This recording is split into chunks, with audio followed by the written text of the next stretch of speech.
The church should be open early, A igreja deve ser aberta cedo and the believers come together on these nights, e os crentes se reunirem nessas noites. and at least 45 minutes to an hour E pelo menos 45 minutos a 1 hora before the services begin. antes dos cultos começarem. I believe the Branham Tabernacle, Creio que o Tabernáculo Branham, at all times, em todas as ocasiões, should have a spirit-filled pianist deve ter um pianista cheio do Espírito, who would come early, que chegue cedo, filled with the Holy Spirit, cheio do Espírito Santo and would play softly, e toque suavemente, very softly, bem suavemente. spiritual music. Música espiritual.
Loué soit le nom du Seigneur. Redeemed, Racheté, justified, justifié. Amen. Amen. The bride of Jesus L'épouse de Christ. Jésus-Christ. Oh, thank you, Oh, Lord. merci Seigneur. Praise the Lord. Louez le Seigneur. Oh, when the redeemed are gathering in, washed like snow and free from sin. Well, I will shout and I will sing. Let's do that fourth verse again. Are gathering in. Then the Savior will give orders to prepare a banquet for when the redeemed are gathering in. And we'll hear his invitation, come be blessed of the Lord. Oh, when the redeemed are gathering in, was like snow and well, I will shout and I will sing, redeemed are gathering in. Amen. Amen. Louez le Seigneur. Who's got their invitation? Quels sont ceux qui ont leur invitation? Amen. Amen. You got your invitation, Vous avez right? votre invitation, pas vrai? Louez le nom du Seigneur. Vous pouvez vous asseoir. Quel jour ça va être? Nous sommes les rachetés. Nous sommes l'épouse de Jésus-Christ, prédestinés avant la fondation du monde. Je suis l'un d'entre eux et vous êtes l'un d'entre eux. Louez le nom du Seigneur. Ça ne peut pas être mieux que ça, épouse. Louez le nom du Seigneur. Louez le nom du Seigneur. Louez le nom du Seigneur. Vous pouvez vous asseoir. Soyez transportés d'allégresse, filles de Sion. Poussez des cris de joie, filles de Jérusalem. Et bienvenue à l'église fondamentale où le cadavre, là où est le cadavre, les aigles s'assemblent. Louez le nom du Seigneur.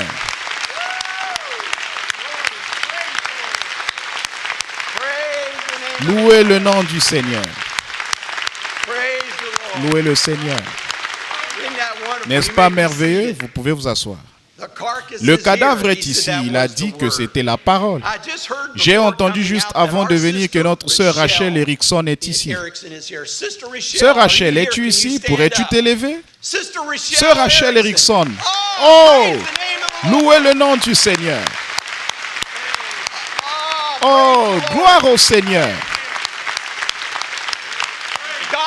Dieu guérit le cancer.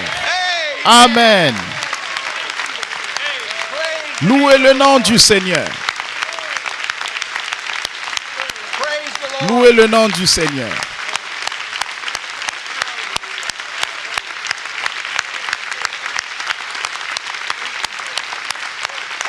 Oh, cela devrait élever votre foi partout dans le bâtiment ici. Louez le nom du Seigneur. Louez le nom du Seigneur. Louez le nom du Seigneur. Vous pouvez vous asseoir.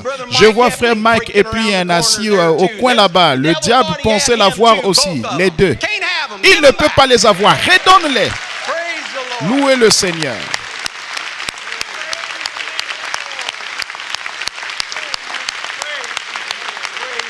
Louez le nom du Seigneur. Louez le nom du Seigneur. Je connais une église. Amen. Gloire au Seigneur. Vous pouvez vous asseoir. Merveilleux. Que Dieu te bénisse, sœur Rachel, ainsi que toute la famille. Quel privilège et honneur que de t'avoir avec nous ici aujourd'hui. Quelle réponse aux prières. Était-ce il y a 1 an ou 2 ans, la première fois qu'ils l'ont amenée à l'hôpital et nous ont dit, vous ferez mieux d'aller la voir à l'instant, elle est en train de partir. Ils ont dit cela pendant 2 ans ou plus. Que Dieu te bénisse, sœur Rachel, et toute ta famille. Amen. Louez le nom du Seigneur. Louez le nom du Seigneur. Dieu peut faire n'importe quoi, n'importe où, n'importe quand. Oh, oh.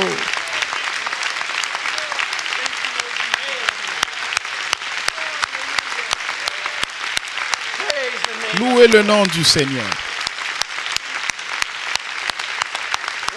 Louez le nom du Seigneur. Vous pouvez vous asseoir. Il y a quelque chose d'autre.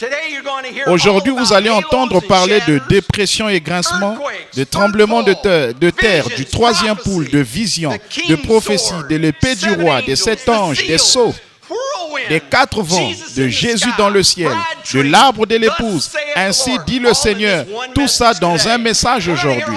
Nous allons entendre toutes ces choses. Amen. Louez le nom du Seigneur. Louez le nom. À quelle église pouvez-vous aller pour entendre cela? Amen. Louez le nom du Seigneur. Amen. Quels gens privilégiés nous sommes. Nous sommes rassemblés aujourd'hui. Nous allons entendre la prophétie qui s'accomplit aujourd'hui. Vous êtes cette prophétie qui s'accomplit en ces jours-ci. C'est parce que l'épouse de Jésus-Christ reconnaît qu'elle est l'attraction sur la montagne. C'était la voix de Dieu et nous sommes restés avec elle. Amen. Il va y avoir un certain nombre de personnes qu'il a dit qui sont prédestinées à entendre ce message et à le suivre. Il dit, nous n'avons qu'une seule chose à faire, et c'est d'en croire chaque parcelle et de la laisser pénétrer. Louez le nom du Seigneur. Et c'est pourquoi nous sommes dans de grandes attentes, dans l'expectative aujourd'hui, parce que nous cherchons et nous attendons à davantage. Il dit que nous surveillons chaque signe qu'il y a. Et comparons avec les Écritures, et c'est ce qu'il nous a dit de faire, le comparer aux Écritures. Ils auraient dû savoir du temps de Jésus. Quand il est venu, il dit qu'il était indéniable de savoir qui il était. Les Écritures prédisaient qui il était. Il a dit qu'en ces temps de la fin, c'est ce que cette épouse, il regarde et compare. Il dit qu'ils viennent s'assembler aujourd'hui, se demandant qu'est-ce qu'il va faire aujourd'hui. Je vois, nous venons de voir ce qu'il va faire aujourd'hui. Or, que va-t-il faire aujourd'hui? Que va-t-il nous révéler aujourd'hui? Il va nous révéler les secrets aujourd'hui. Il va nous dire le temps même dans lequel nous vivons. Et que la seule façon de faire quoi que ce soit pour l'épouse est de rester dans la parole. Et il dit que la seule façon que vous puissiez le faire est en écoutant ce message. Il n'y a aucun autre moyen d'y arriver en dehors de cela. Quelle est l'attraction? C'est ce que disent les gens du monde. Quelle est l'attraction là-bas avec ces gens-là? Ils vont s'assembler là-bas. Vous les voyez, ils viennent de l'Est et de l'Ouest. Combien ne sont pas de Jeffersonville, Indiana? Levez la main. Louez le nom du Seigneur. C'est la prophétie qui s'accomplit ici même que vous venez de voir. Il dit, ils viennent de l'Est et de l'Ouest. Ils viennent du Nord et du Sud. Que font-ils? Ils viennent de partout dans le monde. Ils sont à l'écoute. Ils écoutent ce message. Il dit, ça ressemble à une ruche d'abeilles là-bas. Louez le nom du Seigneur. Qu'est-ce que c'est? C'est Dieu qui est en train de faire l'histoire. C'est Dieu qui est en train d'accomplir la prophétie. Nous sommes en plein dedans. Nous en sommes une partie. Il dit, c'est ça l'attraction. La sémence prédestinée de Dieu qui ne peut rien faire d'autre que suivre cela. C'est ce qui compte plus que la vie pour nous. Ôtez-nous la vie, mais ne nous ôtez pas cela. Quelle est l'attraction? Dieu, comme toujours, qui accomplit la parole, qui accomplit sa parole. Il accomplit la parole de Zacharie de nouveau. Louez le nom du Seigneur. Il dit dans Zacharie, vous allez l'entendre aujourd'hui, il dit, il prédit, il parle d'un Messie qui doit venir. Il pouvait le lire, c'était écrit là. Il était juste là à accomplir les Écritures. C'est la même chose que nous vivons aujourd'hui. Ce sont les Écritures qui s'accomplissent en notre jour. Mais nous vivons en écoutant, nous vivons dans cette parole vivante aujourd'hui. Amen. Nous sommes cette nouvelle branche. Frère Branham parle de cet arbre. Et il dit aujourd'hui, si vous écoutez bien tout le monde, et je pense que c'est environ au paragraphe, je ne l'ai pas écrit, c'est le paragraphe 108, 109 ou quelque chose comme ça où je pense, il parle de maintenant, saisissez-les, soyez attentifs. Il dit que cet arbre, or ces dénominations, elles n'avaient pas de lumière au départ. Il dit, elles n'avaient rien. Il dit, elles ont produit des citrons, des pamplemousses et tous les autres fruits. Mais il dit, à la fin, au sommet de l'arbre, c'en est un, moitié orange, moitié citron, qui tire sa vie du même arbre et qui lui ressemble. C'est le jour et l'heure à laquelle nous vivons maintenant même. En magasinant des choses, il y a des choses merveilleuses en réserve pour nous. Et je veux en arriver directement à la parole parce que nous obtenons la stimulation par révélation. Vous croyez cela? Amen. Et quelle est l'attraction au Branham Tabernacle aujourd'hui? C'est Dieu en train d'accomplir la prophétie. C'est Dieu qui accomplit l'histoire. C'est Dieu qui accomplit sa parole. C'est Dieu qui révèle à son épouse qui il est. C'est Dieu qui révèle à son épouse qui vous êtes. C'est Dieu qui révèle qu'il a chassé tous les démons. C'était parfait. Ce message est parfait.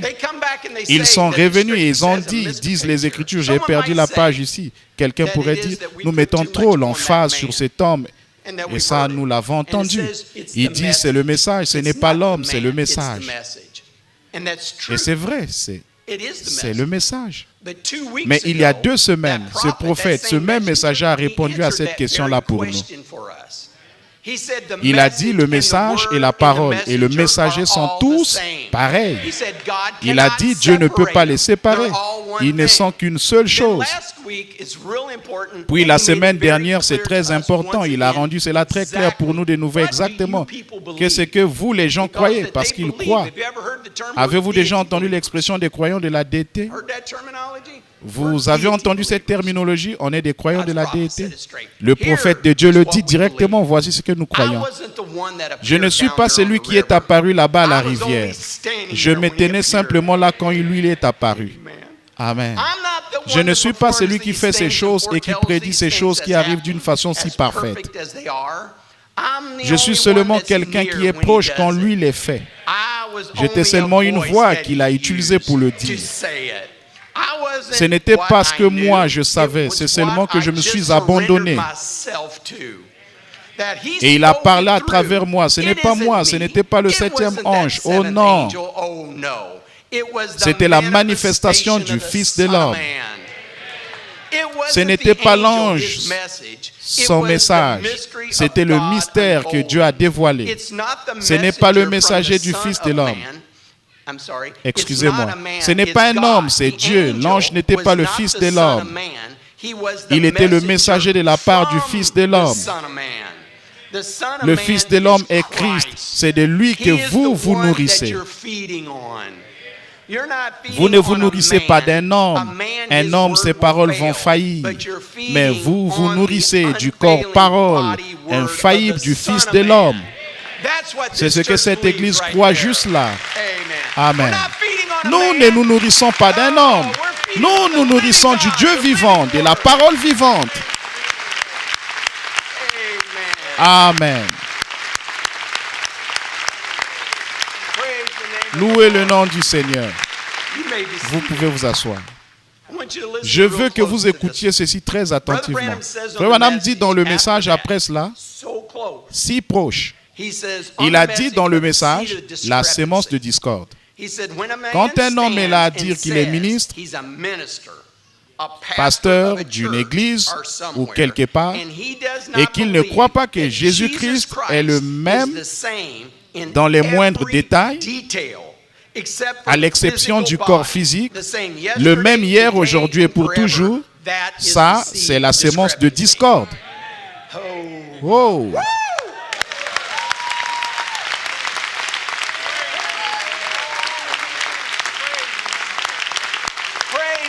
Louez le nom du Seigneur.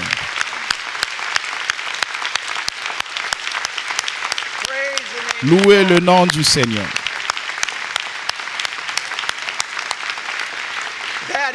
C'est ça la révélation de ces jours-ci. De savoir si presque ça séduirait même les élus. N'êtes-vous pas heureux d'avoir cette véritable révélation, de savoir ce que nous croyons? Vous savez vous savez que nous n'adorons pas un homme, nous adorons Dieu dans cet homme. Mais ce même esprit, ce Fils de l'homme est venu et s'est révélé. Comme il était humble, il a dit, je ne faisais que me tenir là. Mais c'est la voix qu'il a choisie. C'est le vase qu'il a choisi pour nous apporter cette parole. Et si c'est si près, vous ne pouvez pas prendre de risques, mes amis. Vous devez rester avec ce message et ce messager. Vous devez rester exactement avec ce qu'il a dit et croire chacune des paroles de cela. Exactement pareil dans tous les détails, à l'exception du corps physique. Qu'est-ce qui était ici en notre jour? Qu'est-ce qui est ici maintenant? Qui êtes-vous? Vous, c'est vous, le Fils de l'homme vivant en vous. Il dit, vous êtes cette parole vivante. Louez le nom du Seigneur. Et pareillement aujourd'hui, il va faire quelque chose pour nous. Il va chasser tous les démons. Il va guérir chaque malade qui se trouve ici. Comment est-ce que je le sais? Il a dit dans sa parole. Il a dit, Satan, tu es vaincu. Ça règle la question. Ça règle la question. Il dit en tant que serviteur de Dieu, en tant que serviteur. Vous remarquerez au début de la bande que Frère Branham dit, trouvez quelqu'un dans votre église. C'est la prophétie en train de s'accomplir. Le prophète de Dieu a vu ceci. Il n'y a pas de doute. Il dit, les voici, ils attendent la venue du Seigneur. D'ici et là-bas en Arizona, là en Californie, là au Texas, là en Floride. Les voilà aujourd'hui. Au Mexique, en Amérique, au sud, du sud, en Europe. Vous tout autour du monde à l'écoute, unis autour de ce message. Il dit, Prenez les anciens, prenez les pasteurs et prenez quelqu'un pour imposer les mains les uns aux autres. Mais à la fin, il dit, posez les mains les uns sur les autres, vos mains. La puissance du Seigneur Jésus-Christ qui vit en vous. Il dit qu'ils allaient chasser chaque démon. Et nous t'ordonnons au nom du Seigneur Jésus-Christ d'obéir à la parole de Dieu et de sortir des gens. Car il est écrit, en mon nom, ils chasseront les démons. J'ai quelque chose d'autre pour vous, au cas où vous attendrez. Dieu va remplir tous ceux qui n'ont pas le Saint-Esprit. Il va vous remplir ce soir de son Saint-Esprit. Si vous voulez le Saint-Esprit ce soir, vous pouvez l'avoir ce soir. Il dit, tous ceux d'entre vous qui n'ont pas le Saint-Esprit, puissiez-vous recevoir le Saint-Esprit. Chacun de vous avec toute la puissance divine et l'amour qu'il vous a promis pour faire de vous une nouvelle créature en lui. C'est Dieu avec nous. C'est Dieu en nous. Nous sommes la prophétie en train de s'accomplir aujourd'hui. Amen. Inclinons la tête. Comme c'est merveilleux d'avoir la révélation de ce message. De savoir exactement qui nous sommes. Ça devient plus clair chaque jour dans la vie de l'épouse de Jésus-Christ. La révélation de reconnaître qui nous sommes. Il y avait une attraction sur cette montagne, à la montagne Sunset.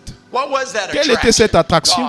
Dieu de retour confirmant sa parole. Il a envoyé cet ange venu pour révéler les sceaux. Venu pour ouvrir sa parole à l'épouse de Jésus-Christ. Maintenant, cette parole vit et habite dans des êtres humains. Dans chacun de nous, quel peuple privilégié nous sommes. Seigneur, nous ne pouvons pas te remercier suffisamment pour tout ce que tu fais pour nous. Merci pour cette opportunité que nous avons d'être ensemble pour écouter ta parole. Merci pour une épouse qui veut écouter cette parole, qui y croit, qui sait que cela vient en entendant la parole, en entendant ce message. Gardons leurs oreilles sur la parole de ces prophètes. C'est le message qui rend l'épouse parfaite.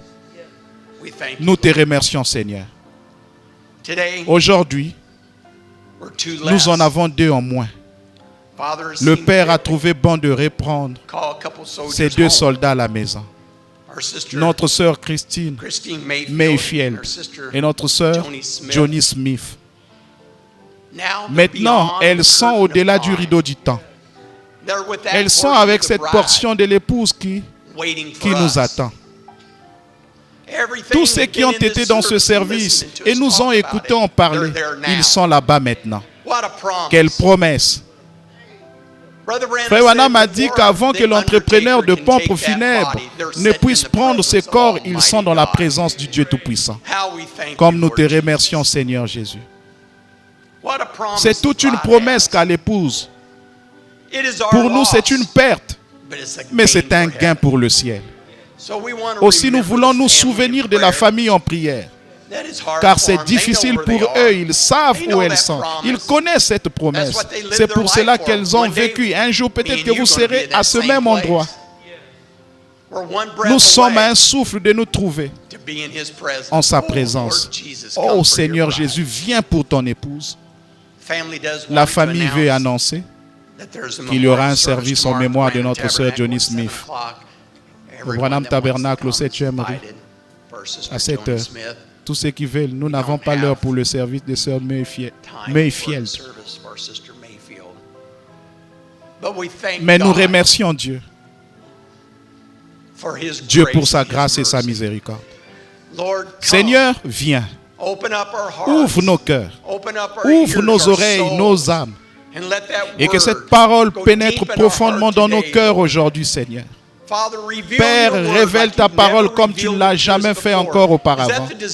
Est-ce là le désir de votre cœur? Seigneur, révèle-moi davantage de ta parole. Rends-moi plus comme toi, Père. Que je ne sois plus la même personne quand je vais sortir de ce bâtiment, Seigneur. Que ton doux Saint-Esprit descende et demeure avec moi, Seigneur Jésus. C'est notre prière.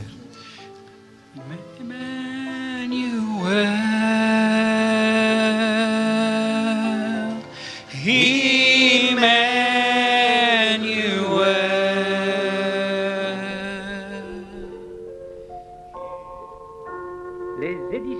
lumière du soir ont le plaisir de vous présenter William Marion Branham, l'homme que Dieu a confirmé dans cette génération comme le prophète promis de la fin des temps. Des connaissances bibliques approfondies, concentrées dans un message d'origine entièrement divine. Un ministère extraordinaire de salut et de guérison qui alla même jusqu'à la résurrection de plusieurs morts. Des dizaines de milliers de prophéties revêtues du sceau du ainsi dit le Seigneur qui, prononcées sous l'inspiration, n'ont jamais failli, pas même une seule fois. Une vie consacrée qui n'a souffert aucun compromis quant aux exigences de la parole de Dieu. Un profond respect pour les autres, leurs croyances et leurs pratiques.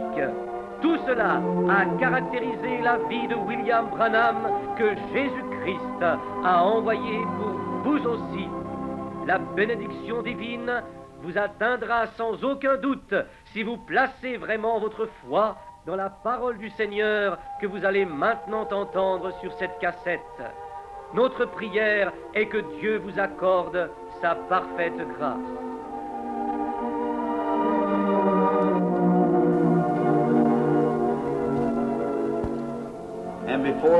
Et avant de le faire, courbons simplement la tête un instant pour un mot de prière. Dieu bien-aimé, ce soir alors que nous nous tenons dans ta présence, nous sommes conscients de la fragilité de notre être et de ce que nous ne sommes que la poussière de la terre. Tu as fait de nous des êtres vivants pour t'honorer et te glorifier. Et nous sommes conscients que nos vies et notre destinée sont entre tes mains bénies. Par la foi, nous nous remettons entre tes mains, espérant qu'il nous sera accordé la destinée éternelle de vivre éternellement avec toi dans un monde meilleur, où nous n'aurons jamais à prier pour les malades et les nécessités, où il ne tombera jamais une larme d'une joue, où il n'y aura jamais de personnes faibles ridées là-bas. Mais là-bas, nous serons éternellement jeunes et la gloire de Dieu sera sur nous. Nous n'aurons pas besoin de guérison, car nous aurons été guéris pour l'éternité, pour toujours. Quand cette créature que nous sommes maintenant sera changée et transformée en un corps semblable à son corps glorieux, alors nous le verrons tel qu'il est. En attendant que cette heure bénie arrive pour chacun de nous, notre désir, c'est de déployer tous les efforts possibles pour glorifier ton grand nom avec la foi que tu nous as donnée.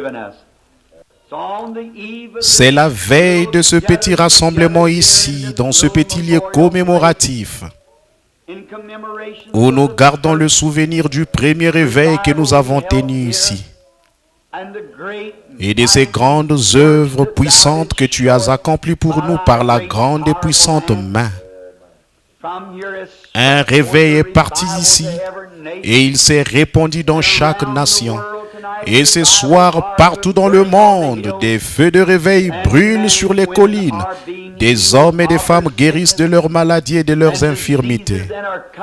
Et ils s'avancent pour connaître le Dieu vivant et vrai. Ô Seigneur Dieu, répands sur nous ce soir une abondante mesure de ton esprit, Seigneur. Et si cela t'est agréable, Seigneur, si c'est dans ton plan divin, nous te demandons, ô Dieu, de bien vouloir commencer à manifester ces nouveaux dons dans ce bâtiment, afin que ceux qui sont restés ici loin du camp de mission et qui ont été des soldats de la prière puissent voir la main de Jéhovah agir pour la première fois dans cette nouvelle phase. Accorde-le, Seigneur, et qu'ils aient part aux fruits. Nous demandons très humblement que cela soit accordé ici. puisque nous savons que ça s'accomplira quelque part, car nous avons le sentiment que c'est dans ton grand plan de le faire.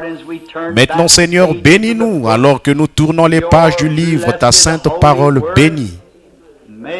Puissent nos esprits s'ouvrir pour la recevoir, Seigneur.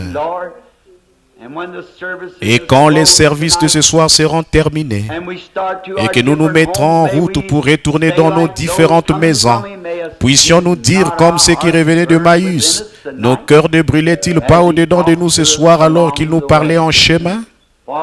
Car nous le demandons en son nom et pour sa gloire. Amen.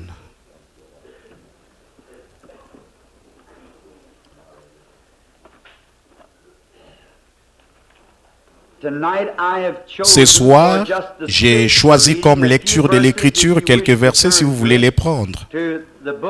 C'est dans le livre des Rois, dans 1 Roi chapitre 18.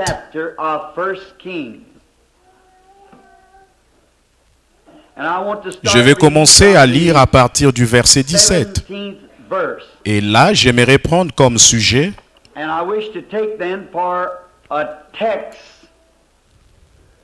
le faire sortir de l'histoire. Maintenant, pour vous qui prenez des notes, je vais répéter ça. Le faire sortir de l'histoire. Maintenant, 1 Roi, chapitre 18, verset 17. À peine Akab perçut-il Élie qui lui dit, « Est-ce toi qui jettes le trouble en Israël? » Élie répondit, « Je ne trouble point Israël. C'est toi au contraire et la maison de ton père, puisque vous avez abandonné les commandements de l'Éternel et que tu es allé après les Baals. Fais maintenant rassembler tout Israël auprès de moi à la montagne du Carmel. Et aussi les 450 prophètes des Baals et les 400 prophètes d'Astarté qui mangent à la table de Jézabel. » Akab envoya des messagers vers tous les enfants d'Israël et il rassembla les prophètes à la montagne du Carmel. Alors Élie s'approcha de tout le peuple et dit, « Jusqu'à quand clocheriez-vous des deux côtés?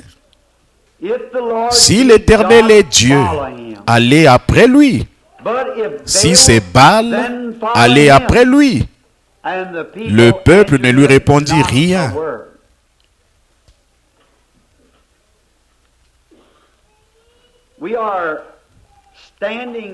Nous nous trouvons ce soir au bord de deux grands événements dont nous observons l'accomplissement et le déroulement. Et ces deux grands événements sont les suivants. L'un est la fin de l'histoire et l'autre est la fin du temps. Et au fil des âges, beaucoup de grands hommes ont ardemment désiré voir cette heure dont nous nous approchons maintenant. Et comme nous vivons au milieu de ce glorieux coucher du soleil mortel et à l'aube de sa lumière éternelle, j'estime que nous vivons effectivement dans l'un des âges les plus glorieux qu'il ait jamais été donné à l'homme de vivre. Parce que le temps arrive à sa fin et que l'éternité est en train de succéder. L'histoire nous rapporte seulement ce que nous avons lu, ce qui est déjà arrivé, et l'avenir, lui, est dans la main de Dieu. Et aujourd'hui, nous voyons qu'on n'écrit pas beaucoup au sujet des faits historiques, parce que je ne pense pas qu'on s'en servira. Ces deux grands événements se retrouvent maintenant dans des eaux peu profondes. Par exemple, la façon dont nous gérons la crise nationale, la sécurité nationale se retrouve maintenant dans des eaux peu profondes. Je voyage à travers le monde et il semble que notre pays n'est pas un cas isolé, mais aucun pays ne sait vraiment quoi faire. On dirait que la confusion règne partout. Je vais en Afrique là-bas. On redoute des soulèvements au sein de la population. Et le communisme se répand dans le pays. Je vais en Suisse, c'est pareil. Et dans tous les autres pays que j'ai visités, il semble que la paix est instable partout. Or, vous savez que notre Seigneur a prédit qu'un tel temps viendrait, qu'il y aurait de l'agitation chez les nations, un temps où on ne saura que faire de l'angoisse chez les nations. Et nous avons essayé tout ce qui nous semblait humainement possible pour faire que cela dure un peu plus longtemps. Mais moi, je crois qu'il n'y a plus de temps. Je ne crois pas qu'il y ait autre chose qu'on puisse faire à ce sujet. Nous sommes simplement à la fin de tout cela. Pendant un moment, on a essayé d'avoir des rois. Ça n'a pas marché. Puis on a essayé la démocratie. Ça ne marche pas. Et ils ont essayé les dictateurs. Ça ne marchait pas. Et dans chacun des cas, on dirait que ça se dégrade un peu plus chaque fois. Nous sommes maintenant à un moment crucial où tout peut arriver. Dans 5 minutes, tout pourrait se terminer. Tous les pays pourraient être réduits en poussière.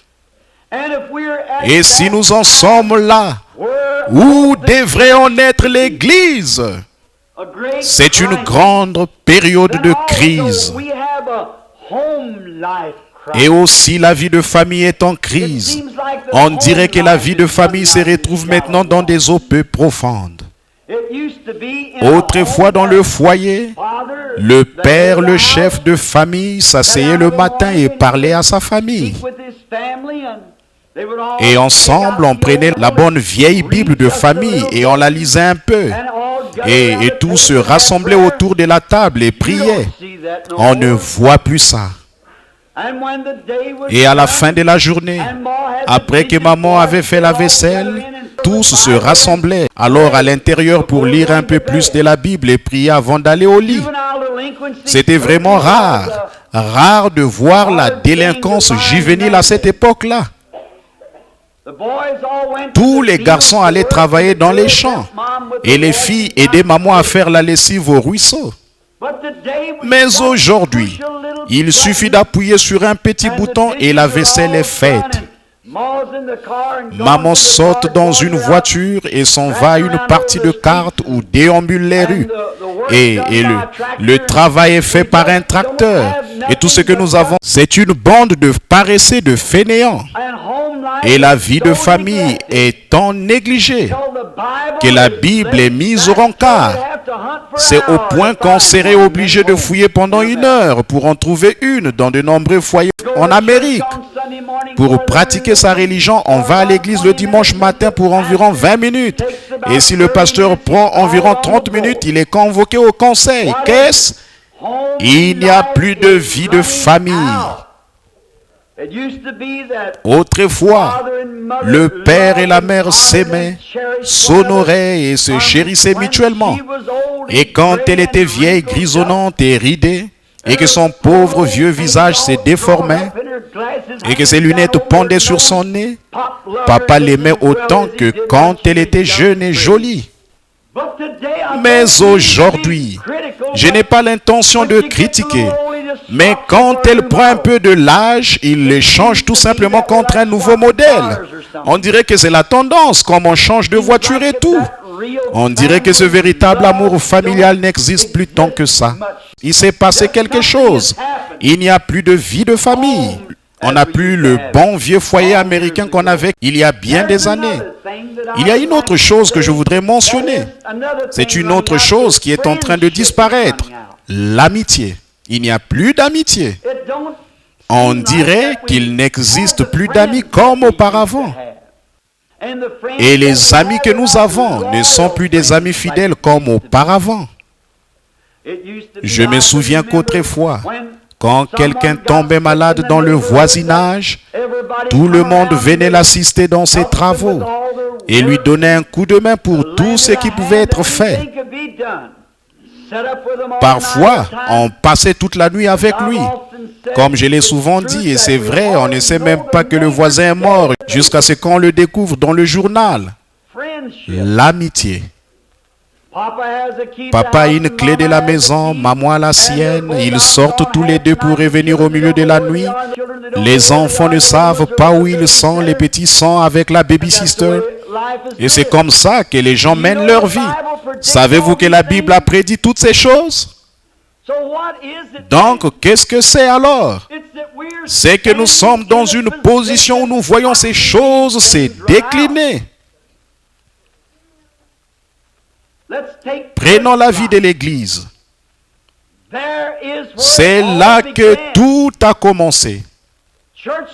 Il n'y a plus de vie d'église. Aujourd'hui, les gens prennent l'église presque comme une idole, comme un mat totémique. On s'assoit à l'église pendant 5 minutes et on dit « j'ai pratiqué ma religion ». On donne sa petite contribution ou que sais-je encore pour payer le pasteur. Si ça ne suffit pas, on organise un petit souper pour compléter le tout et donner au pasteur. Et s'il n'est pas satisfait, il s'en va où on lui donnera un meilleur salaire. On dirait que ce n'est plus par un appel divin qu'on devient pasteur. On dirait que ça tend à devenir un simple gagne-pain pour le pasteur. Que là où on lui offre le plus d'argent, c'est là qu'il va. Ça ne devrait pas être comme ça. Il faudrait qu'un homme soit appelé de Dieu pour une communauté. Et s'il faut qu'il reste là comme Élie au sommet de la montagne près du torrent de Kérit et attendre que les corbeaux le nourrissent, il devrait y rester jusqu'à ce que sa mission divine se termine. Peu importe qu'il gagne un sou ou pas, l'appel de Dieu devrait passer en premier. Mais on dirait que c'est devenu l'appel pour de l'argent ou pour un poste plus important, quelque chose comme ça. Ou pour devenir une personne plus populaire, faire partie d'une plus grande église, ou quelque chose comme ça, et l'église à son tour a jeté l'éponge, elle se décline, regardez-la suivre son cours. Bon, je n'ai pas encore 50 ans. Je me souviens que quand j'allais à l'église baptiste et dans des églises méthodistes, ils avaient des réveils à l'ancienne mode là. Ils poussaient des cris et louaient le Seigneur. Marchaient de long en large dans les allées et amenaient les pécheurs à s'avancer à l'autel. On ne voit plus ça nulle part. Autrefois, on avait des réunions de prière à l'ancienne mode lors des réveils. Et s'il y avait un pécheur dans le quartier, garçon ou fille, ces vieilles mamans et ces vieux papas priaient si fort que leur prière provoquait une prise de conscience chez ces jeunes. Et ils s'avançaient à l'autel et là ils venaient à Christ. Mais on ne voit plus ça. On dirait que c'est dans des eaux peu profondes. Il me semble que les choses ne devraient pas du tout être comme ça. Et autrefois, la plupart des églises, il y a bien des années, quand on faisait des réunions de réveil dans une église, toutes les autres églises collaboraient. Elles participaient, apportaient leur assistance, y envoyaient leurs membres. Et on fermait les églises pour aller à ces réunions de réveil. On ne voit plus ça. Qu'est-ce qui s'est donc passé?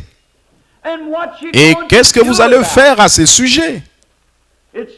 Cela ne fait qu'accomplir la parole du Dieu vivant.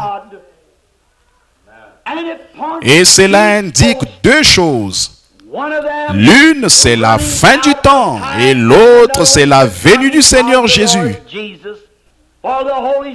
En effet, le Saint-Esprit a clairement parlé et dit, dans les derniers jours, les églises seraient emportées, enflées d'orgueil, aimant le plaisir plus que Dieu, déloyales, calomniatrices, intempérantes et ennemies des gens de bien.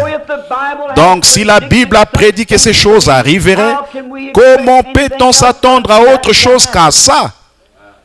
Ayant l'apparence de la piété et régnant ceux qui ont fait la force.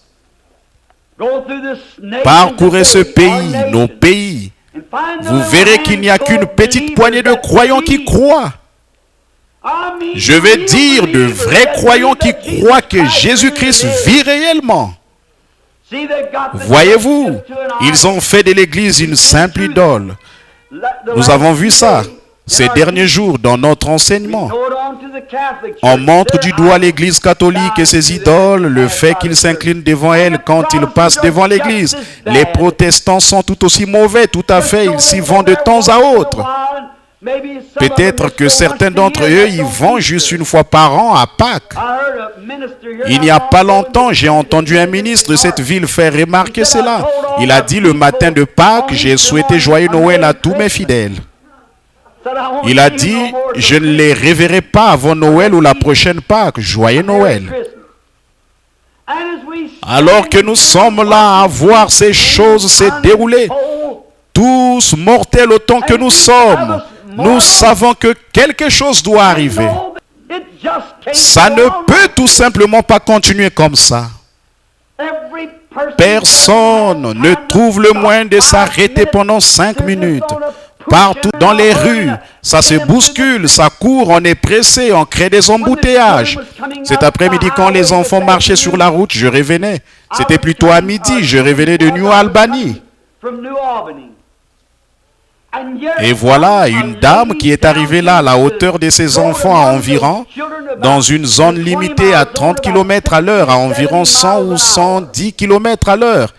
Elle roulait aussi vite que possible. Où allait-elle? Quelques minutes après, j'ai demandé à la personne qui était avec moi, qu'est-ce que vous en pensez? 2 autres voitures sont passées à vive allure comme des bolides à la hauteur de ses enfants. Là, sur la petite rue où nous habitons le matin, c'est comme une piste de course. Les gens doivent se dépêcher de rentrer chez eux pour faire la vaisselle ou écouter Arthur Godfrey ou quelque chose comme ça. Où allez-vous? Qu'est-ce qui ne va pas? Qu'est-ce qui cause tous ces règlements? C'est que les hommes et les femmes sont devenus des amoureux du monde actuel. La chose la plus importante devrait être de rentrer à la maison pour lire la Bible et prendre le temps de prier. Je pense à la mère de John Wesley, Suzanne. Elle était mère de 17 enfants. Et elle trouvait le moyen de passer du temps en prière. Je pense que c'était soit 2 ou 3 heures par jour, en plus d'élever et de prendre soin de 17 enfants. Ce qui a produit l'un des plus grands prédicateurs au monde et l'un des plus grands compositeurs de cantiques de l'époque, John et Charles. En effet, elle prenait le temps de servir Dieu et non de traîner dans les choses du monde. Quand nous voyons sombrer le fondement de notre pays, le fondement de notre foyer, le fondement de notre Église, alors mes frères, que pouvons-nous faire? Alors je vais dire ceci. Oh, si j'avais une voix qui pouvait résonner dans le monde entier, il nous reste encore un fondement solide.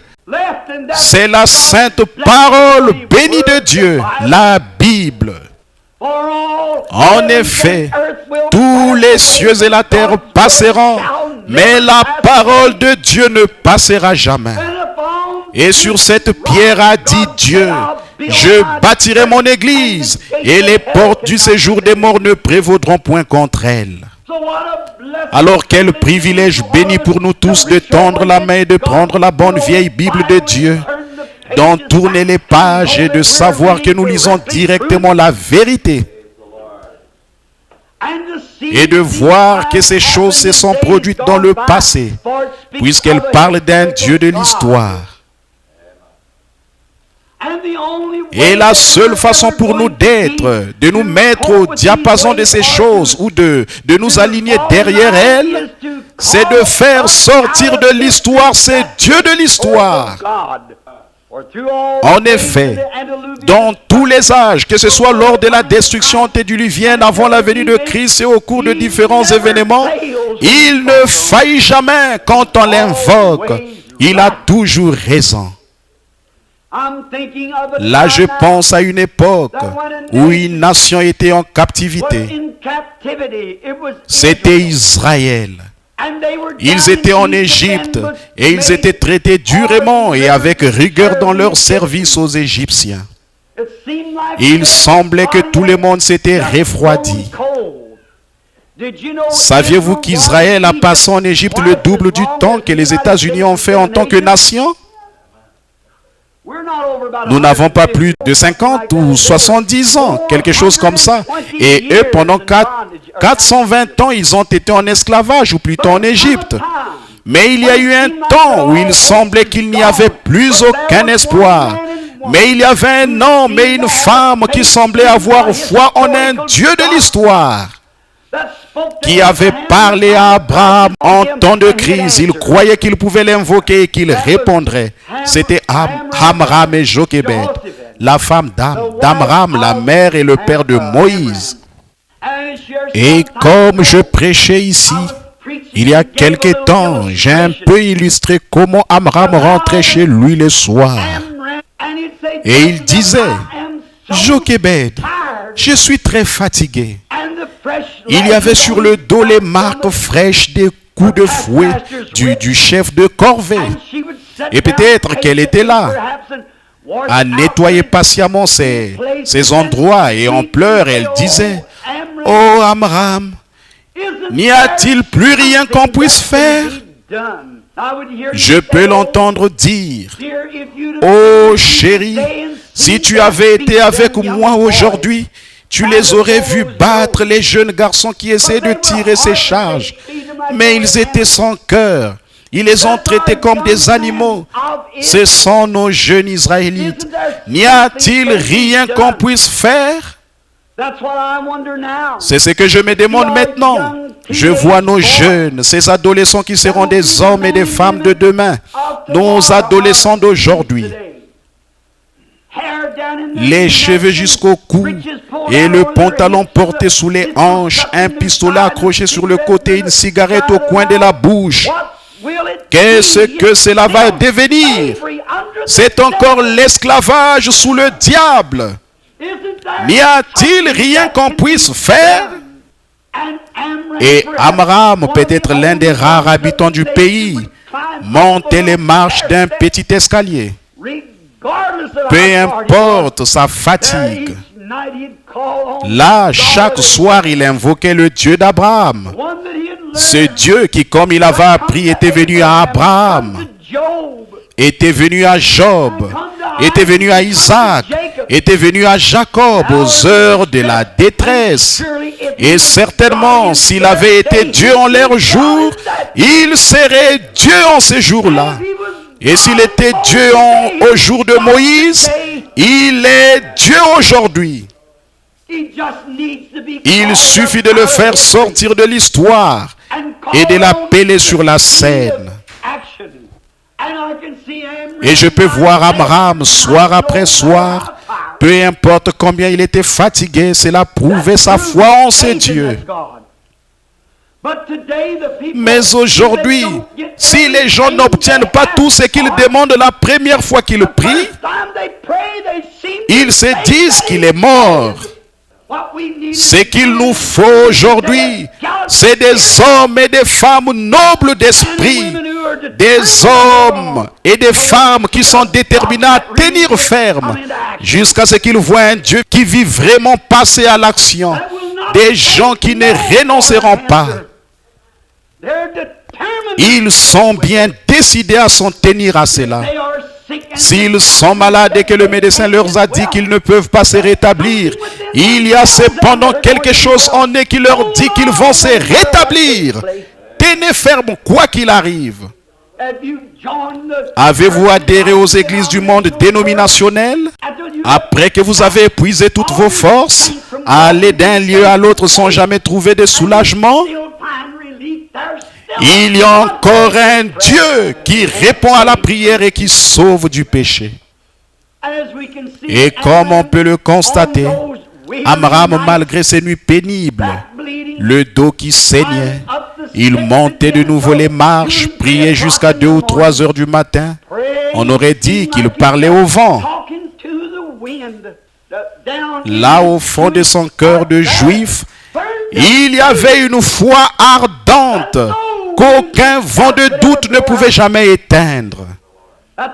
Voilà le genre d'hommes et de femmes que nous voulons voir entrer en scène aujourd'hui.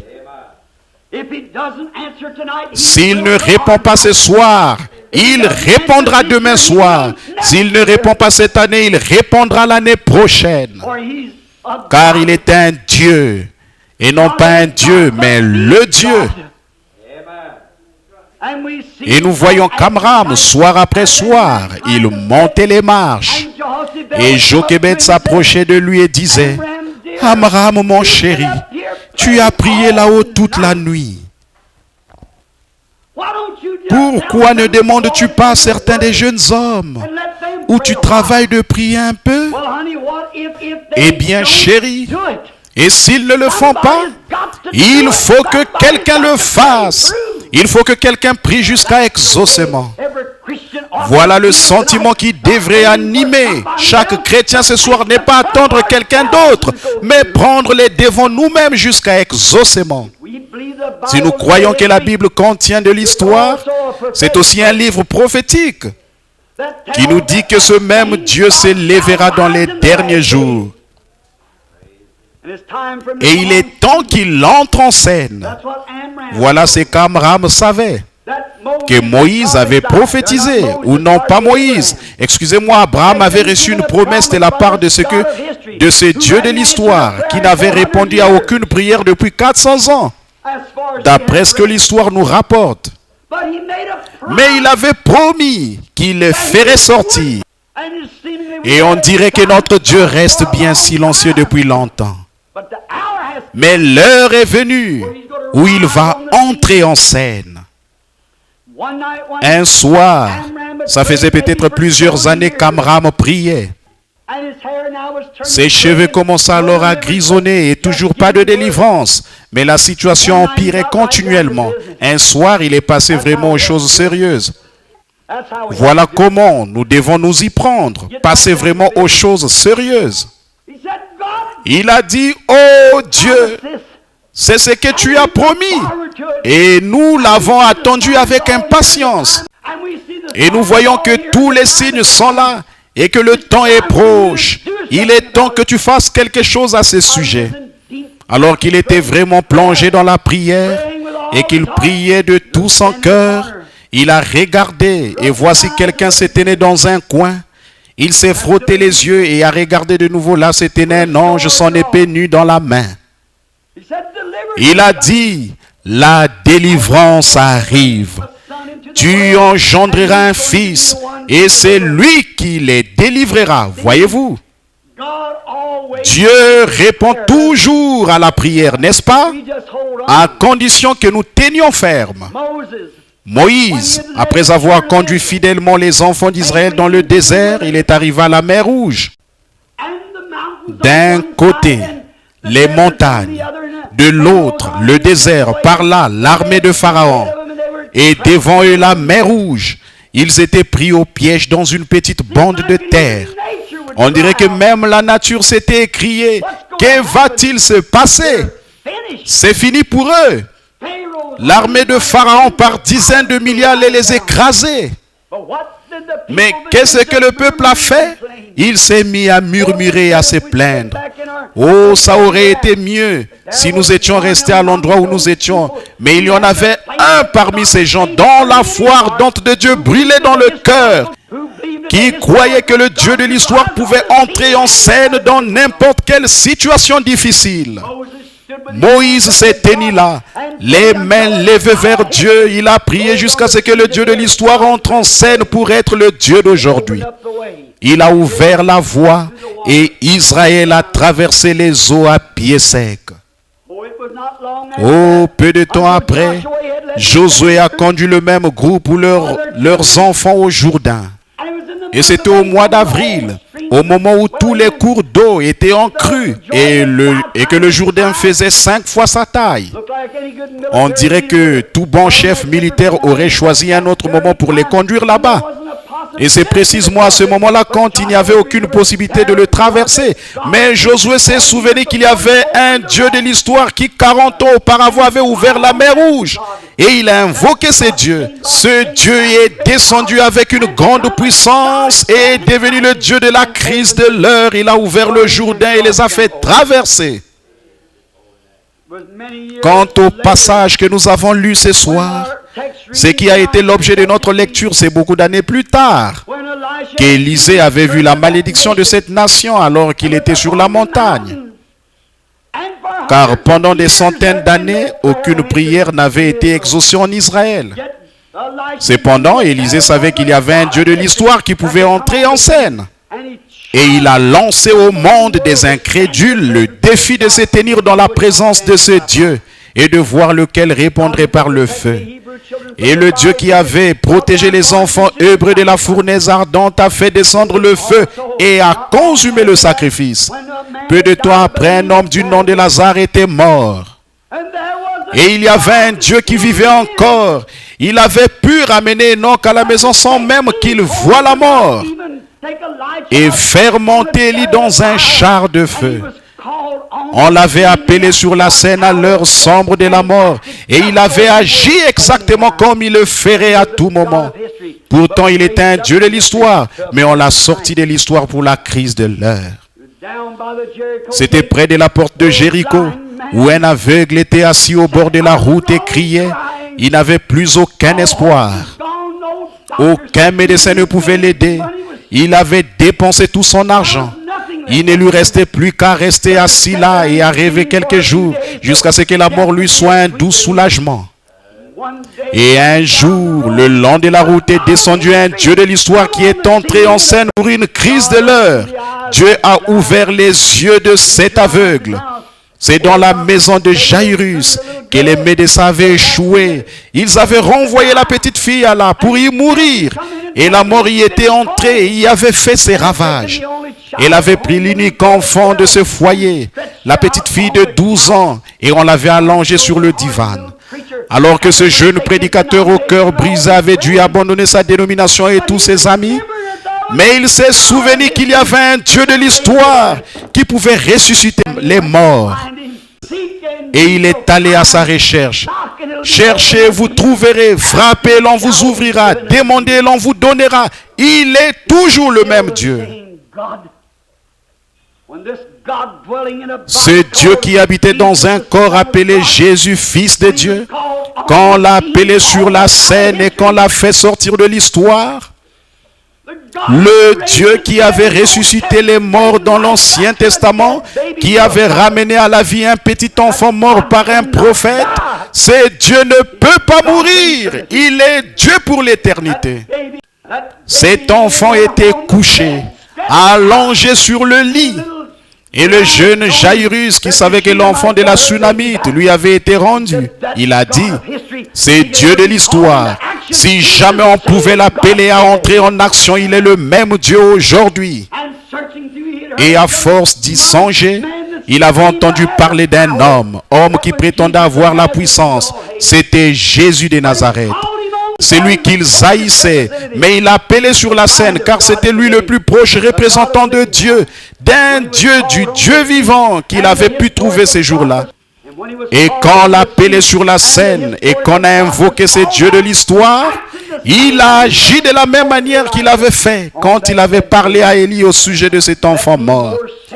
Laissez-moi vous dire encore aujourd'hui, mon frère, ma soeur, en ces temps de crise, alors que le cancer ronge le monde et qu'il y a toutes sortes de maladies, ce même Dieu de l'histoire qui purifiait les lépreux, guérissait les malades et ressuscitait les morts est le même Dieu aujourd'hui. Il attend impatiemment que son peuple l'appelle à entrer en scène. C'est lui qui a pardonné à une prostituée d'avoir commis adultère 7 fois par jour. C'est lui qui a purifié le plus vil des pécheurs et l'a rendu blanc comme un lys. Ce même Dieu de l'histoire vit aujourd'hui pour purifier tout cœur noirci par le péché et l'incrédulité. Un jour, il y avait un homme dont le fils était atteint d'épilepsie. Il a mené à l'église et les disciples ont dansé, ont crié à tue-tête autour de lui pendant un instant. Ils n'ont rien pu faire. Mais il y avait un Dieu de l'histoire qui vivait encore. Il était bien décidé à le trouver. Quand il a vu descendre de la montagne, il a couru vers lui et a dit: Seigneur, aie pitié de moi, un démon s'est emparé de mon enfant, il devient tout raide et tombe dans le feu. Jésus a dit: je le peux, si tu crois. Si tu crois quoi? Si tu crois que le Dieu de l'histoire vit encore aujourd'hui. On l'a appelé sur la scène et l'épilepsie a quitté cet enfant. Ce même Dieu vit aujourd'hui. Alors que les églises ont failli, alors que la politique a failli, alors que tout le reste a failli, l'homme a failli et tout a failli, Dieu ne peut pas faillir. Il est le Dieu de cette vieille Bible à la couverture noire. Sa promesse est tout aussi vraie que jamais. Et il est temps que son peuple l'invoque, le sorte de l'histoire. Car il est écrit: Jésus-Christ est le même hier, aujourd'hui, éternellement. Il est un Dieu de l'histoire et il est un Dieu du temps présent. Et dans les derniers jours, a-t-il dit: je répandrai mon esprit sur toute chair. Et des signes et des prodiges accompagneront ceux qui auront cru. Car en mon nom, ils chasseront les démons, ils parleront de nouvelles langues. S'ils saisissent des serpents ou boivent quelques breuvages mortels, cela ne leur fera point de mal. Et s'ils imposent les mains aux malades, les malades seront guéris. C'est un Dieu de l'histoire qui a fait la promesse. Et aujourd'hui, nous sommes le peuple de son pâturage. Nous sommes les brebis de son troupeau. Et il attend que nous prenions position et que nous l'appelions à entrer en action. Appelez-le sur la scène. Voyez-le commencer à agir. Voyez-le faire ce qui est suprême. Voyez-le faire, ce qui va étonner les hommes qui se gratteront la tête car ils ne comprennent pas. Il est un Dieu de l'histoire et un Dieu d'aujourd'hui. Il attend qu'on le sorte de l'histoire. Ne le considérons pas à quoi nous sert un Dieu de l'histoire s'il est seulement un Dieu de l'histoire. À quoi aurait servi un Dieu de l'histoire à Amram et Jochebed? À quoi aurait servi un Dieu de l'histoire à Moïse? À quoi aurait servi un Dieu de l'histoire à Lazare? À quoi aurait servi un Dieu de l'histoire? Aurait servi à l'aveugle Bartimée à la porte? Et à quoi vous servirait un Dieu de l'histoire ce soir s'il n'est pas le même aujourd'hui? Il est le même aujourd'hui. Il pardonne nos péchés et guérit toutes nos maladies. Le Dieu de l'histoire, si on le fait sortir de l'histoire, il brillera en ce jour de lumière. Quoi? Alors que le temps tire à sa fin, alors que la politique tire à sa fin, alors que la vie tire à sa fin, alors que tout arrive à son terme, Jésus vient à la lumière. Alors que tout est détruit, lui, il continue de briller. Le lys de la vallée, l'étoile brillante du matin. Il est le même hier, aujourd'hui, éternellement. Invoquez-le simplement, le Dieu de l'histoire. Vous le verrez devenir le Dieu du présent sorti de l'histoire pour briller exactement comme il a fait en ces temps-là. Il agira de la même façon. Il fera la même chose. Il pardonnera de la même façon. Il guérira de la même façon. Ses compassions sont les mêmes. Sa bonne volonté est la même. Et sa puissance est la même. Il est le même. Il attend notre. Vous ne pouvez pas l'invoquer de vos lèvres seulement. Il ne vient pas quand on le serre des lèvres seulement. Il vient par la foi. Quand votre foi, pas votre longue prière, votre ardent désir, mais il vient par cette faible petite foi qui est tout au fond de votre âme, qui peut s'accrocher et dire: cette petite chose qui est là, qui m'a conduit à ce tabernacle ce soir, peut de nouveau éclairer mon âme et faire que je reparte d'ici plein de ferveur et en chantant comme les oiseaux du ciel. Pourquoi? Il est un Dieu de l'histoire et un Dieu d'aujourd'hui. Il attend qu'on l'invoque. Invoquez le Seigneur, il vous répondra. Parlez-lui par des psaumes. Adressez-lui vos prières et croyez-le, il répondra. Et je dis ces mots pour terminer, c'est la raison d'être de cette réunion ce soir. C'est pour cette raison que cette série de réunions a commencé. Je crois que c'est Dieu qui m'a dit il y a 27 ans, quand nous avons posé la première pierre ici, que je prêcherai l'évangile dans le monde entier. Il l'a accompli. Quand les gens se moquaient et disaient où ira-t-il Billy avec seulement des études primaires, j'ai dit j'irai au nom du Seigneur Jésus. Quand j'ai prêché mon sermon avant de partir, il y a 11 ans du haut de cette chaire, et que Madame Djerti, assise là, chantait Croix seulement, les grands géants étaient là alors que je prêchais. C'était comme David contre Goliath. La science et les grands de ce monde étaient présents pour désapprouver la guérison divine et la tourner en dérision. Et tout le monde me disait, jeune homme, tu vas perdre la boule là-bas. Ils te jetteront en prison, ils feront ceci, cela ou autre chose. Mais c'est le Dieu de l'histoire qui était entré en scène là-bas et qui m'avait dit de le faire. Et je l'ai fait par sa grâce et sa miséricorde. Ce même Dieu de l'histoire d'il y a 10 ans, il est maintenant de nouveau entré en scène. Tout aussi sûr qu'il a accompli cela, il accomplira ceci. Il est le Dieu de l'histoire. Et il est le Dieu d'aujourd'hui. Il ne sommeille ni ne dort. Il ne peut pas mourir, car il n'a ni commencement ni fin. Dans votre cas ce soir, ami pécheur, il y a une petite pulsation que vous ressentez dans votre cœur qui vous dit qu'il est le même, qui vous dit qu'il peut vous libérer de tout fardeau, de tout crime et de tout péché que vous avez commis contre lui. Dans quoi pouvez-vous placer votre espoir? Pas même dans votre propre foyer, ni dans votre femme, ni dans votre famille, votre mère ou votre père. Mes espoirs ne sont fondés sur rien d'autre que le sang de justice de Jésus. Quand tout ce qui environne mon âme s'effondre, il est toute mon espérance et mon soutien. Sur Christ, ces rochers solides, nous nous tenons. Tout autre sol est du sable mouvant. L'Église, les amis, peu importe ce que c'est, toutes ces choses tirent à leur fin. Mais lui, il vit éternellement et parce qu'il vit, nous vivons avec lui. Que donnerez-vous en échange? Que pourrez-vous donner? Et si Dieu vous appelait ce soir à répondre au jugement, que ferez-vous à ce sujet? Vous placez vos espoirs dans la nation? Elle se disloque comme toutes les autres. Vous placez vos espoirs dans une certaine élection à venir? Ces hommes, je n'ai rien contre eux, mais ils sont mortels et ils passeront. Vous ne pouvez placer vos espoirs dans quoi que ce soit qui puisse tenir, si ce n'est dans le Dieu de l'histoire qui a promis qu'il s'élèverait et un jour béni. Il se peut qu'on vous amène là-bas et que celui qui enseveli vous enterre. Mais celui qui ressuscite viendra un de ces jours. Celui qui enseveli vous fera descendre, mais celui qui ressuscite vous fera monter, c'est sûr et certain. Car Dieu ramènera avec lui ceux qui sont morts en Christ quand il viendra. Car maintenant il est un Dieu de l'histoire pour beaucoup, mais il sera un Dieu d'aujourd'hui quand vous l'accepterez comme votre sauveur et qu'il sera réel dans votre cœur. Il y aura quelque chose en vous qui vous le dira. Il se peut que vous n'ayez aucune émotion, il se peut que vous ne pleurez pas, il se peut que vous ne parliez pas en langue, il se peut que vous ne couriez pas, il se peut que vous ne poussiez pas des cris. Mais il se passera quelque chose que vous saurez, qui vous fera savoir que quelque chose s'est produit. Votre vie va cadrer avec cela aussi longtemps que vous vivrez. Et quand la dernière heure arrivera et que vous quitterez ce monde, vous ne craindrez aucun mal, car tu es avec moi. Ta houlette et ton bâton me rassurent. Quand le médecin vous aura abandonné, qu'il sera parti et que vos veines commenceront à se refroidir, comme M. Vaudeur l'autre soir, notre illustre ex-maire de la ville. Il est allé écouter M. Nixon parler. Il est mort sur place, un homme bien en bonne santé, autant que je sache.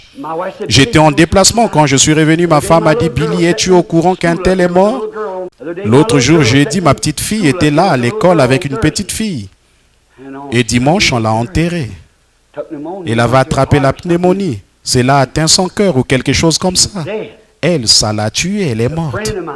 Et une de mes amies là, Madame Williams, la femme de Buck Williams, je le connais depuis des années. C'est la Brockman là-bas, elle est ici quelque part dans le bâtiment. C'est sa sœur. Elle habitait là à côté de nous pendant des années quand on habitait de l'autre côté de la rue. Elle s'en est allée. Elle était un peu nerveuse, mais à mon retour, elle était partie. Vous voyez ce que c'est? Un de ces jours, c'est que vous allez y faire face. Et tout l'argent que vous pouvez amasser, tous les amis que vous pouvez multiplier, il n'y a pas de mal à ça, mais toutes ces choses, reléguez-les au second plan. Croyez que ce Dieu de l'histoire est le Dieu d'aujourd'hui, qu'il est le même. Vous verrez ce qu'il fera pour vous. Pour vous qui êtes malade et qui êtes dans le besoin, le médecin vous a abandonné. Il ne peut plus rien faire pour vous. Souvenez-vous, le Dieu de l'histoire est le même Dieu aujourd'hui. Prions pendant un instant maintenant, alors que nous courbons la tête. S'il y a ici ce soir, je ne sais pas. En ce qui concerne le salut de votre âme, s'il y a ici ce soir qui savent que c'est Dieu a promis qu'il viendrait en un instant, en un clin d'œil, quand vous n'y penserez pas. Si ce Dieu n'est pas avec vous et que vous vous imaginez simplement que vous l'avez, souvenez-vous, telle voie paraît droite, mais son issue, c'est la voie de la mort. Si vous n'êtes pas certain que vous êtes sauvé ce soir et que s'il venait, vous irez avec lui, voulez-vous simplement lever la main vers lui et en le faisant, dire, aie pitié de moi, ô Dieu. Merci, que Dieu vous bénisse. Beaucoup de mains se sont levées. Y aurait-il quelqu'un d'autre avant que nous ne terminions? Voulez-vous qu'on prie? Que Dieu vous bénisse, jeune femme. N'ayez pas honte là, certainement. Ça sert à quoi de prêcher un Dieu de l'histoire s'il n'est pas le même aujourd'hui? Et frères et sœurs, je dis ceci. Une fois, j'ai lu un sujet d'un Dieu de l'histoire. J'ai lu son sujet dans les livres. J'ai lu son sujet dans la Bible. Mais un jour, je l'ai rencontré. Il est venu à moi. Il m'a dit de ne pas boire, de ne pas fumer et de ne pas souiller mon corps. Et qu'il avait quelque chose à me faire faire. Quand je serai un peu plus grand, je n'étais qu'un petit garçon. Et il a confirmé cela, il a fait. Voici sa photo que la science a prise, accrochée ici maintenant, voyez. Le monde le sait, il a confirmé parmi vous. Il connaît chaque pensée de votre cœur. Il a confirmé ce qu'il est. Il est le même Dieu aujourd'hui, il n'est pas un Dieu de l'histoire. Ne soyez pas, ne laissez pas le monde vous leurrer par les souillures et les choses du monde. Croyez-le maintenant. Voulez-vous lever la main? Ceux qui ne le font pas, voulez-vous lever la main pour dire, oh Dieu, je n'en suis pas sûr, mais je veux en être sûr, laisse-moi.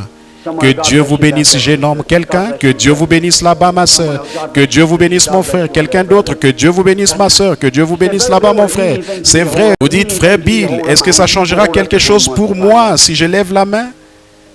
Levez la main une fois et vous verrez, frères et sœurs, chaque fois qu'on fait quelque chose correctement, on se sent bien. Soyez honnête. Ne mentez pas à Dieu là. On ne ment pas à Dieu, il le sait. On se ment à soi-même. Vous savez, un mensonge est une chose si horrible que ça peut vous conduire devant les cours fédérales et des cours pénales. Et là, on vous mettra un détecteur de mensonges au bras et vous ferez tout possible pour que ça sonne comme si c'était la vérité. Mais vos nerfs attesteront que vous dites un mensonge. Pourquoi? Vous n'avez pas été fait pour mentir. Et si un détecteur de mensonges le sait, qu'en est-il de Dieu? Vous dites, mes frères, je suis baptiste, je suis presbytérien, je suis méthodiste, c'est très bien. Je vous demande une chose, avez-vous déjà rencontré ce Dieu de l'histoire? Il est descendu dans le buisson ardent devant vous. Et vous le savez, a-t-il parlé à votre âme et vous avez la certitude que vos péchés sont effacés? Si ce n'est pas le cas, ne prenez aucun risque, ne vous contentez pas d'adhérer à une église ou d'avoir été là et d'avoir éprouvé un petit sentiment de bien-être.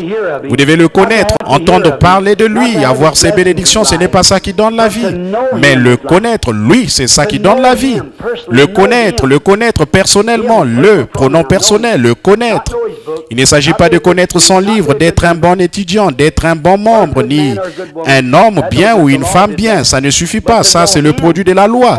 Mais il s'agit de le connaître, lui. L'avez-vous rencontré? Le Dieu qui a parlé à Moïse dans le buisson ardent, vous a-t-il apparu?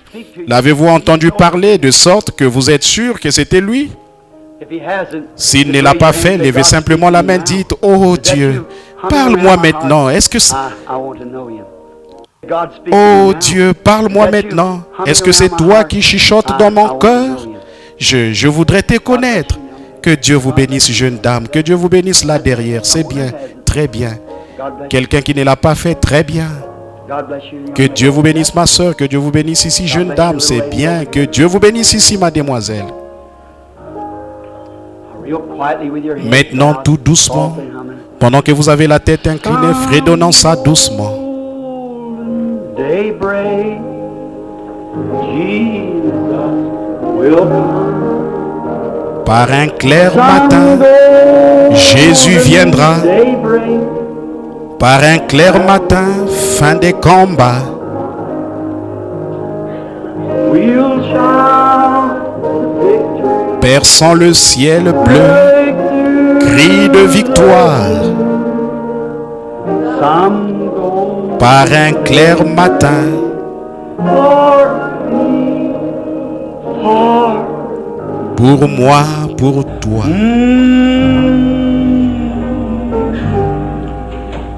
Now you that raise your hand, Maintenant, vous qui avez levé la main, si vous désirez que je prie pour vous et vous croyez que Dieu m'exaucerait, believe that God would hear me. You want to walk up? voulez-vous avancer ici à l'autel? Stand here and pray with Je vais me tenir ici et prier un peu avec vous. L'autel est ouvert. you. God bless you, brother. Que Dieu vous bénisse, mon frère. Très bien, que Dieu vous bénisse, frère. God bless you. Que Dieu vous bénisse, ma soeur. Levez-vous et venez. Right up and come.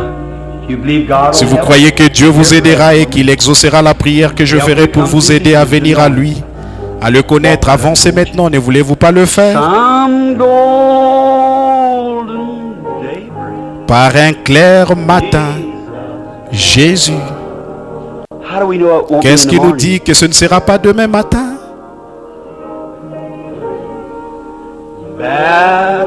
That battle you're fighting Fin de right ce now. combat que vous menez en ce moment, ne voulez-vous pas qu'il soit gagné maintenant? Let it be one. Qu'il soit gagné maintenant pour que vous puissiez crier victoire. Some golden daybreak. Par un clair matin pour moi, pour toi. Some golden daybreak. Par un clair matin, Jésus. Right up, that's right. Make your way Avancez up. simplement très bien, frayez-vous un chemin jusqu'ici.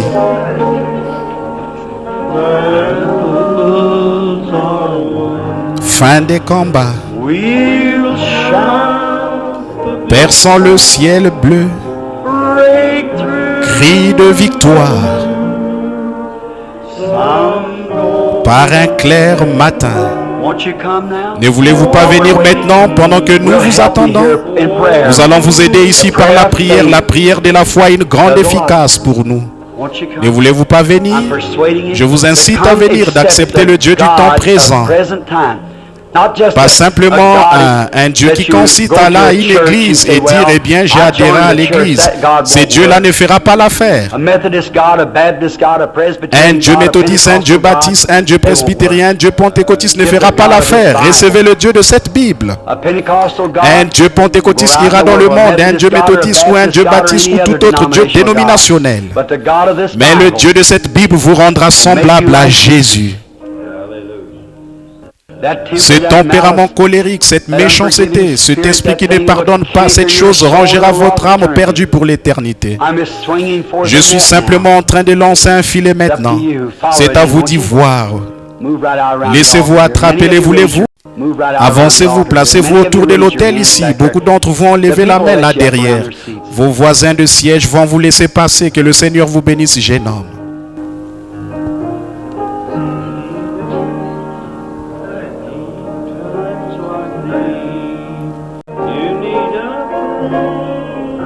The Lord bless you, young man. Dieu vous bénisse, jeune homme.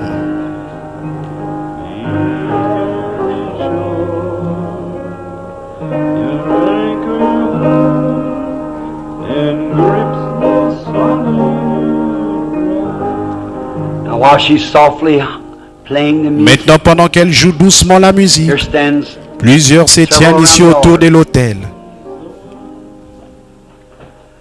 7 souls. 7 âmes sont venues se tenir autour de l'autel. Saviez-vous, 7, c'est un nombre parfait pour Dieu. C'est la perfection. Number to God. Perfection. The Holy Spirit just Le come down on a Saint-Esprit vient de person descendre standing sur une there. personne qui se tient ici, maintenant même. That's what I call C'est ce que j'appelle le Saint-Esprit, mon frère.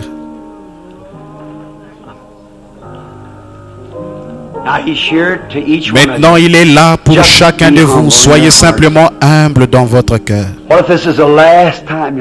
Et si c'était la dernière fois que vous ayez l'occasion de vous tenir autour d'un autel, et si c'était la toute dernière prière que vous ferez maintenant, Jésus va venir. Il se peut qu'il frappe à votre porte avant demain matin. Vous savez, vous devrez partir un jour s'il est un Dieu de tout. Il est le Dieu de l'histoire et il est le Dieu d'aujourd'hui. Il vous a parlé, vous vous êtes levé ici devant lui pour le rencontrer. Vous êtes avancé pour le rencontrer. Il va vous rencontrer.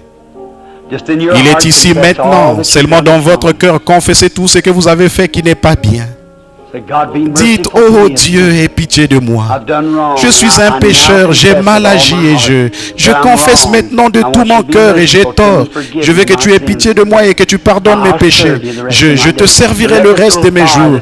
Et que ce petit feu brûle dans mon cœur, cette petite foi qui est faite. Que je vienne ici à l'autel ce soir, qu'il puisse pénétrer tout au fond de mon âme. Que ce feu déclenche maintenant même et qu'il brûle ardemment en moi, de sorte que je puisse dire, oui, tu vis Jésus et je t'aime. Et je vais te voir entrer en scène dans les prochaines heures pour accomplir des choses, de grandes choses. Je suis si content de m'être avancé quand tu as parlé à mon cœur. Je vais te voir débarrasser les gens des cancers, guérir les malades et les nécessités, les entendre revenir et témoigner ce que Dieu aura fait pour eux. Ce Dieu de l'histoire qui est sorti de l'histoire, c'est le même aujourd'hui qui entre en scène. En effet, cette fois-ci, il vient pour rester sa seconde venue. Prions maintenant. Que chacun de vous prie avec moi. Dieu bien-aimé, j'amène cette âme devant toi maintenant. Le premier soir a produit cet astre errant.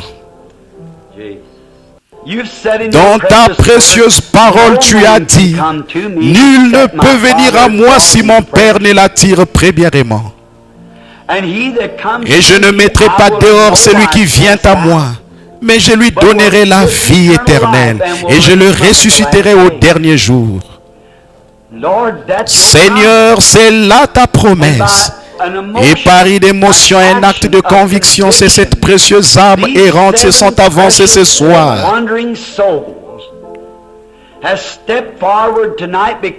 Parce qu'elle croit que le Dieu qui a parlé aux prophètes, le Dieu qui a parlé à l'aveugle, il vit encore aujourd'hui. Et elles se sont avancées pour le rencontrer. Ce même Dieu qui a fait la promesse et qui a rencontré le lépreux sur son propre terrain, qui a rencontré la femme à la perte de sang au bord de la rivière, qui a fait faire demi-tour à la mort quand il a rencontré au sépulcre de Lazare. C'est le même Dieu ce soir, il est ici pour rencontrer cette mort spirituelle et lui faire demi-tour. Et dire, retire tes mains de ces gens qui sont venus me confesser après que mon esprit leur a fait la cour. Je leur donnerai la vie éternelle et personne ne peut me les ravir. Je les ressusciterai au dernier jour. Nous te remercions pour eux, Père. Et nous prions qu'ils restent fidèles entre tes mains jusqu'à ce que la mort les libère. Quand ils entreront dans les joies du Seigneur en ces glorieux jours, quand le souper des noces aura lieu dans les cieux, quand le roi viendra et dira, te souviens-tu du 1er octobre 1958 dans ce petit tabernacle en béton? Tu t'es avancé et tu m'as reçu comme ton sauveur. Je t'avais parlé à ce moment-là. Tu étais un pécheur, mais maintenant je t'ai sauvé, maintenant tu es à moi et tu as la vie éternelle. Entre maintenant dans les joies que j'ai préparées pour toi dès la fondation du monde. Accorde-les, Seigneur. Ils sont à toi maintenant, nous te les confions au nom de Jésus-Christ. Amen. Maintenant que l'auditoire garde la tête inclinée, Je vais demander à chacun de vous qui êtes ici à l'autel, sentez-vous dans votre cœur, là, tout au fond de votre âme, que la petite flamme de la foi qui vous a dit de venir ici à l'autel, d'accomplir l'acte que vous venez d'accomplir, après que vous avez levé les mains, que vous êtes avancé, sentez-vous que cette petite flamme a commencé à brûler et à devenir une vraie foi vivante dans votre cœur. Croyez-vous maintenant que Jésus a pardonné vos péchés et que vous allez être à lui à partir de maintenant? Si c'est le cas, voulez-vous lever la main droite vers lui? Ceux qui sont tout autour de l'autel, levez la main droite si vous sentez que Jésus a pardonné tous vos péchés. Ceux qui sont autour, maintenant il y a 2, 3 mains qui ne se sont pas levées. Maintenant que tout le monde continue de prier.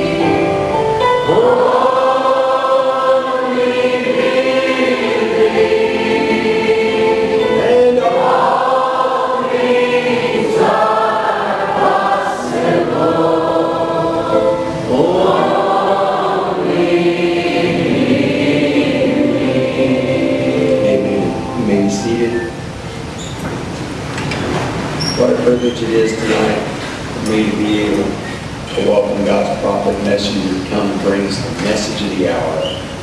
For truly we say and we believe that it was created